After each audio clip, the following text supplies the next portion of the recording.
Egyszer volt, hol nem volt, a messze Indiában élt egy hercegnő. Ezt a hercegnőt nagyon-nagyon szerette az édesapja, és az egyik alkalommal egy gyűrűt ajándékozott neki. Ez a hercegnő nem csak szép volt, hanem nagyon okos is. Nagyon szerette az apukáját, és arra gondolt, hogy szeretné, hogyha ez az ajándék, ez a gyűrű úgy végig kísérné az egész életét, és ne csak egy ilyen szép emlék legyen, hanem emlékeztesse is dolgokra. Ezért tehát úgy döntött, hogy felkeres egy bölcset. El is ment azon nyomba a bölcshöz, és megkérte arra, hogy gravírozzon bele ebbe a gyűrűbe valamit. Valami olyat, ami a szomorú napokban vigasztalja, a nehéz napokban felüdíti, bátorítja, és a boldog időkben pedig óvatosságra inti. A bölcs vette a feladatot, eltelt 2 nap, és vitte a palotába a kézgyűrűt. Egyetlen egy szót gravírozott bele. Ez a szó pedig az, hogy elmúlik. Nagy szeretettel köszöntöm Önöket a menedzsment nevében, kedves munkatársak, kedves vendégeink, és nagyon örülök, hogy elfogadták a meghívásunkat erre a ma esti ünnepségre, az évzáró rendezvényre. Tudják, egy vízműnél a szezon az általában a tavasz meg a nyár, mármint értékesítési szempontból. Nálunk is augusztus 20 után minden hosszabb, szárazabb napos időszak ajándék, mert az értékesítési adatainkat kedvezően befolyásolja. Azért is tűztük ki annó hagyományosan november utolsó szombatjára az évzáró rendezvényünket, mert ekkor már nagy biztonsággal tudjuk, hogy hogyan is fogjuk az évet zárni. És bizony, ezt az évet is jól zárjuk, nagyon jól zárjuk, és ezúton is köszönöm az Önök egész éves munkáját. Köszönöm az elkötelezettségüket is, és azt is köszönöm, hogy ebben az évben a Bács-Víz ZRT-t választották, mint munkahelyet. Lehet, hogy furcsán hangozhat ez, hogy most ezért köszönetet kell mondani. Hát, hogy aláhúzzam és megmagyarázzam ezt az utóbbit, segítségül hívok egy üzleti fogalmat, aminek az a neve, hogy fluktuáció. Senki ne vegye zokon, hogy esetleg nem ismeri ezt a szót, elmondom, hogy kb. Mit jelent. Ez a fluktuáció, ez azt mutatja meg, hogy ha van egy cég, egy munkaszervezet, akkor gyakorlatilag arra egy mérőszám, hogy milyen gyorsan cserélődnek ott az emberek. Ha nagyon gyorsan cserélődnek, akkor azt mondjuk, hogy magas a fluktuáció, hogyha soha nem változik, akkor pedig azt mondjuk, hogy nincsen fluktuáció. Számtani példával, ha van egy 600 fős cég, és ott évente 60-an felmondanak, nyugdíjba mennek, kilépnek, akkor az azt jelenti, hogy 10%-os fluktuáció van ennél a cégnél. Ezek után gondolom már mindenki tudja, hogy ez milyen mérőszám, és vajon azt is tudják-e, hogy hogyan alakult ez az utóbbi időben nálunk. Hát képzeljék el, 4 évvel ezelőtti állapotokhoz képest a bácsvizes fluktuáció meg 3-szorozódott. Vagyis különös jelentősége van annak, hogy én azt mondtam, hogy köszönöm, hogy idén bennünket választottak. Ma délelőtt, amikor ezen agyaltam, akkor az is eszembe jutott, végigpörgettem, és a tulajdonosoknak hála, 11 éve lehetek a Bács-Víz ZRT vezérigazgatója. Ez alatt a 11 év alatt 3 nagy krízist azonosítottam. Krízisnek pedig azt nevezik, hogyha történik valami olyan nagy hatású dolog, ami negatívan hat egy szervezetre, egy cégre vagy valamire, és arra nem a mindennapi módszerekkel kell reagálni, ahol váltani kell, változtatni kell annak érdekében, hogy megoldjunk valamit. Na, szóval, tehát a 11 év alatt 3 ilyen krízist azonosítottam. Ha visszatekerjük az időt, 2008 rögtön az első krízis, amit úgy hívnak, hogy pénzpiaci válság, világválság. Biztos emlékeznek rá, 2008-ban, szeptemberben egy bank csődbe ment valahol messze Amerikában, és az október 23-ai 4 napos hétvége előtt, hogyha a Nemzeti Bank nem emel radikálisan kamatot, akkor lehet, hogy a 4. nap végre csődbe ment volna az ország. Tehát brutális módon és gyorsasággal söpört végig ez a válság a világon, és ért el bennünket is. Mit csináltunk? Kezeltük a ránk háruló hatásokat. Kezeltük az inflációt, az árfolyam problémákat, a kintlévőségeket, meg még sok minden mást. Jött a második válság, 2013-ig kell ehhez visszamenni. Krízisnek is nevezhetjük. Tudják, ez az az év, amikor előbb befagytak a víz- és csatornadíjak a lakossági szektorban, majd a rezsicsökkentés által csökkentették is őket 10%-kal, majd ugyanebben az évben egy külön adót is kivetettek a vízművekre, hogy az önkormányzatok tulajdonában lévő csövek után fizessen a vízmű méterenként 125 forintot. Ez a két együttes hatás mintegy 1 milliárd forintos lyukat ütött a költségvetésünkön, és bizony úgy telt el az utóbbi 5 év, hogy minden évben ez az 1 milliárd forintos különbség jelentkezett. Tehát 5 év alatt 5 milliárd forinttal csökkentek a lehetőségeink. Mit kellett tenni? Mit vállaltunk? Hát vállaltunk sok mindent. Vállaltuk azt, hogy az értékeinket meg akarjuk őrizni emberbe, gépbe, eszközbe, technológiába. Vállaltuk azt, hogy nyitunk új piacok felé, és felépítettünk néhány év alatt egy 1,5 milliárdos üzletágat, a vállalkozási üzletágat. Mindig találtunk megoldást arra, hogy valahogy a cég gazdálkodása egyensúlyban maradhasson. Ehhez kellettek az új utak és az új megoldások. Ha valaki azt mondja nekünk 4 évvel ezelőtt, hogy nem fognak változni a játékszabályok, és 2018-ra majd ilyen évzárónk lesz, és ilyen gazdálkodási eredményeink lesznek, mint amilyenek most vannak, akkor mit csinálunk? Kinevetjük és bolondnak nevezzük azt az embert. Én is ezek közé tartoztam. De aztán gondoljanak, hogy gyűrűbe vésett szóra. Jött 2017. A 2017. évi pontot pedig úgy azonosítottam magamban, hogy a munkaerőpiaci krízis, amely elérte a Bács-Víz ZRT-t. Ha emlékeznek rá, már 1 évvel ezelőtt is, akkor is jó évünk volt, akkor is azt mondtam, hogy itt a munkaerőpiaci krízis és kopogtat az ablakon. Hogyan kezeltük?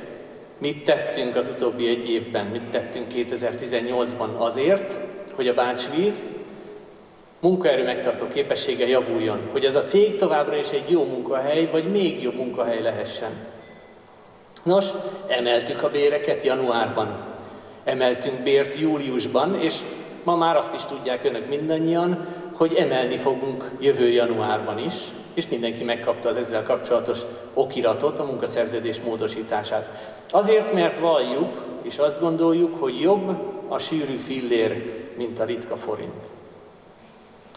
Megőriztük a nehéz időkben, és megőrizzük jövőre is a 383 000 forintos kafetéria juttatást. Ez is egy nagy érték véleményem szerint, és bátor dolog a jövőbe tekintve.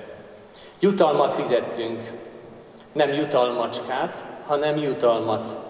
Leánykori néven ezt úgy hívják, hogy 13. havi fizetés.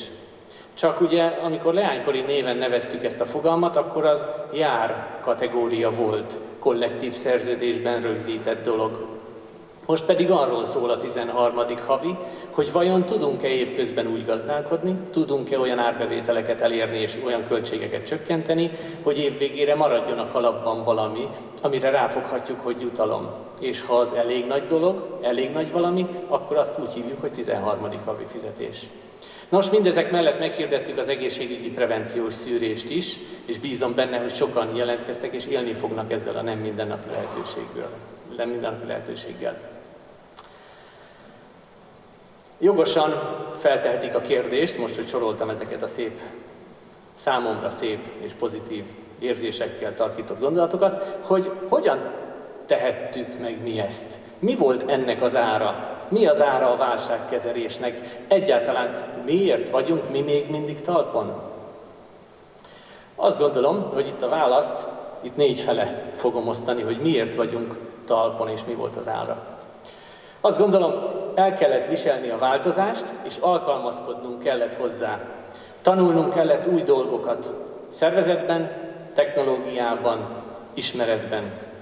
El kellett engedni régi beidegződéseket, olyanokat, amelyek talán már idejét múltak. Hiedelmeket is. És össze kellett fogni, összefogást kellett gyakorolni, és produktív együttműködést kellett gyakorolni. És mindezeknek az lett az eredménye, hogy nőtt, évről évre nőtt a hatékonyságunk. És belefért ez a mondat, amiért tudom, hogy sokszor sokan haragudnak, hogy ugyanazt a mennyiségi munkát kevesebb emberrel végezzük el. A mostani játékszabályok mellett nincs más út előttünk. És itt most szeretnék egy kicsit kitérni, és a bácsvizes kereteken túl egy kicsit nézzük meg az országos helyzetet, mégpedig ezt a bérek kontra termelékenység témakört. Sok közgazdász, politikus, munkavállaló és munkáltató üdvözli azt, hogy a bérek ilyen ütemben emelkednek Magyarországon. Így vagyok ezzel én is. Hallhatjuk a rádióban, a KSH kimutatja, hogy 10-11%-os dinamikus bérnövekedés van ma Magyarországon. Viszont a mondatnak van egy másik fele, amit a gazdasághoz értő és a piacokon tájékozott emberek tesznek hozzá, hogy ez csak akkor lesz tartós és eredményes, ha termelékenységben a vállalkozások, kicsik, közepesek és nagyok, ki tudják ezt termelni, meg tudják teremteni ennek a fedezetét. Ez a titok nyitja, mert különben vagy csődbe megy egy vállalkozás, vagy a tulajdonosnak kell kisegítenie, vagy ha ez elég nagy méreteket ölt és problémát okoz, akkor egyszerűen elinflálódik az a béremelés, amit mostanában Magyarországon megadnak és megkeresnek az emberek. Remélem, hogy érthetően fogalmaztam, ha nem túlságosan, akkor majd a vacsora után megbeszéljük. Bevallom őszintén azt is, hogy az utóbbi időszak egyik legnehezebb 2 hónapja volt számomra a szeptember és az október. Azért, mert ebben a 2 hónapban hoztuk meg azokat a stratégiai döntéseket, amelyekből a legnagyobb szeletet nekem kellett kivenni, amelyek arról szóltak, hogy miként szervezzük át a vízműtelepek üzemirányítási rendszerét, vagy éppen az, hogy hogyan térjünk át az évi egyszeri leolvasásra, és hogy mi lesz ennek a hatása, hogyan fog érvényesülni benne az, hogy ugyanazt a munkát kevesebb emberrel fogjuk elvégezni. Mi ebbe a feszültség? Az érzelmek. Azok az érzelmi dolgok, hogy a 22 éves bácsvizes pályafutásom alatt megismertem nagyon sok embert. Köztük olyanokat is, akiknek szervezeti változás és technológiai fejlesztés hatására jelentős kényelmetlenség áll be az életükbe. Vagy nem ott kell dolgozniuk, ahol eddig, vagy nem olyan munkarendben kell dolgozniuk, amit eddig megszoktak és megszerettek. Vagy nem ugyanazt a munkát kell csinálniuk, mint amit eddig, vagy éppen nincsen számukra hely a 2019-es bácsvizes állományi létszámban. Mind a 4 előfordulhat, és itt most az ünneplők között is mind a 4 kategóriából vannak itt munkatársaink. Hát persze, hogy komoly érzelmi csata volt ez, azon túl, hogy szakmailag meg kellett egy dolgot oldani. Itt pedig a párhuzamba hozom a szakmai lelkiismeret és a személyes kötődés kontráját. Mert a szakmai lelkiismeret mit mond? Ha jó gazdái vagyunk egy cégnek, és egy valamit meg lehet csinálni X erőforrásból, akkor nem tartunk fönt 2X vagy 1,5X erőforrást. Szóval viharos volt számomra ez a szeptember és az október. A többség számára azt gondolom, hogy nem, mert 100 ágra sütött a nap, és nagyon jó idő volt egyébként odakint. Sajnálom, hogy akkor nem volt nálam ez a 2 kínai bölcsesség, amit most elhoztam önöknek. Szerencsém lett volna egyébként, ha ott vannak az asztalnál, a tárgyaló asztalnál, mert néha úgy oda mondtam volna egyiket vagy másikat. Van kedvük meghallgatni? Az egyik kínai bölcsesség így hangzik. Aki azt mondja, hogy lehetetlen megcsinálni valamit, legalább ne zavarja azt, aki csinálja.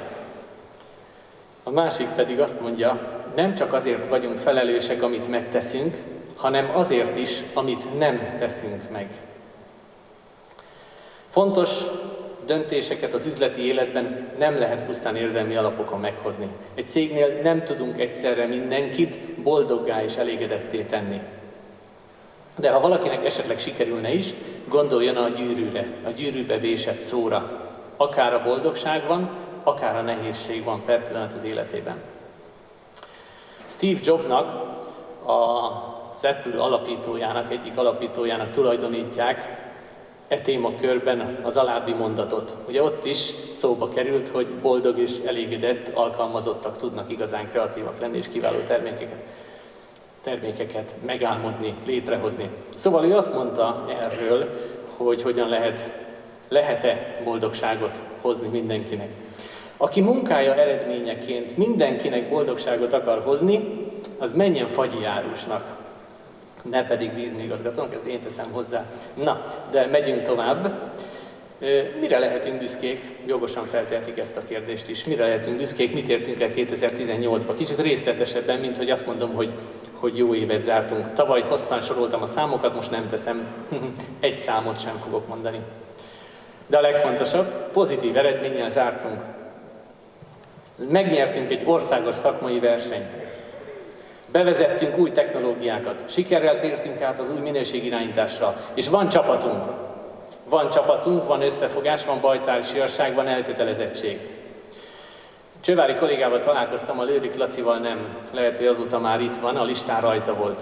Tudják, idén történt, amikor egyszer csak a Csővári üzemvezető úrtól kapunk egy e-mailt. A Bácsvíz mindenkire ment ki. Lőrik kollega műtét előtt áll. Az a helyzet, akkor lesz megműtve, ha néhány nap alatt X egység vért adunk. Ha a család X egység vért tud szerezni ahhoz, hogy a műtét megkezdhető legyen. Megdöbbentő, szívbemarkoló volt látni azt a hatást, ahogy perceken belül meglett a szükséges vérmennyiség, és még azon túl is. És olyanok is voltak, akik nem tudták ki a Lőrik Laci kollégánk a szennyvíztelepen.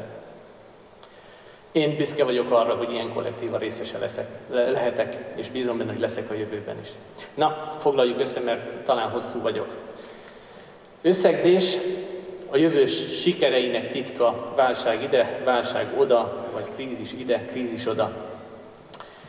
Viseljük el, sőt inkább legyünk kezdeményezői a változásnak. Itt Müller Péter is aláhúzza, nem az a tartós, ami az időnek ellenáll, hanem ami bölcsen változik vele. 2.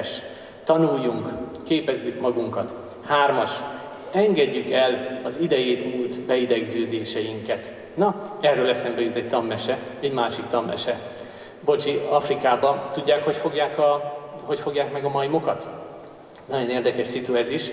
Kihasználják a majomnak azt a tulajdonságát, hogy nem akar elengedni semmit, amit megkaparint. Fognak egy kókuszdiót, kettévágják, beleraknak egy csemegét, amit a majom messziről ki tud szagolni, és a majmot érdekli. Ezután összeragasztják a kókuszdiót, rögzítik, valahova vájnak rá egy akkora lyukat, hogy a majom keze így belefér, megkaparintja a zsákmányt, viszont kifelé már nem tudja kihúzni. Ekkor jönnek a vadászok, akik be akarják cserkészni. A majom látja, hogy veszélyben van, de mégsem tudja elengedni a zsákmányt. És addig, hogy ő maga köti oda magát a csapdához. Mi ne kerüljünk ilyen helyzetbe, azt kívánom. És a 4. legyünk optimisták, legyünk büszkék arra, hogy a jég hátán is megélünk, legyünk büszkék arra, hogy mindig ki tudunk találni valamit. Nem akarunk és nem is fogunk a dínók sorsára jutni. Szóval, kedves munkatársak, köszönöm, hogy eljöttek, köszönöm, hogy együtt ünnepeljük ezt a nagyszerű 2018-at. Köszönöm, hogy elkötelezettek, és mindvégig kitartottak, és végig dolgozták ezt a 2018-at. Köszönöm, hogy véleményükkel segítették a bizottság munkáját a kitüntetések odaítélésében. Gratulálok mindazoknak, akik itt a következő percekben majd jó példaként a közösség elé lesznek állítva, kitüntetést fognak átvenni. Kívánom nekik, hogy viseljék örömmel és erővel. Köszönöm a figyelmüket, hajrá Bácsvíz!